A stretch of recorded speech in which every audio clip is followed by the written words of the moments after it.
Ini saya nak umumkan berkaitan dengan penyertaan lembu korban. Pertamanya, Encik Nazirul, satu bahagian. Keduanya, Imam Ahmad Rafi, satu bahagian. Berikut, Ustaz Umar Zaid, dua bahagian.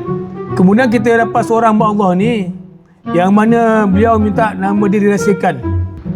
Hamba Allah ini mengorbankan seekor lembu. Saya lah hamba Allah. Saya lah hamba Allah. Tahu tak, sifat riak ni walaupun ada sebesar zarah, Allah tak akan terima tau amalan tu. Dah macam mana nak elak riak tu? Buat diam-diam sudahlah, itu lebih selamat. Ataupun buatlah secara diam-diam. Macam mana tu?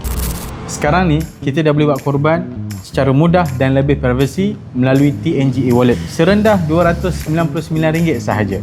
Cari Easy Korban dalam app TNG e-wallet dan terus boleh buat korban. Kalau macam tu, saya nak buat korban sekali lagi lah. Kali ni diam-diam.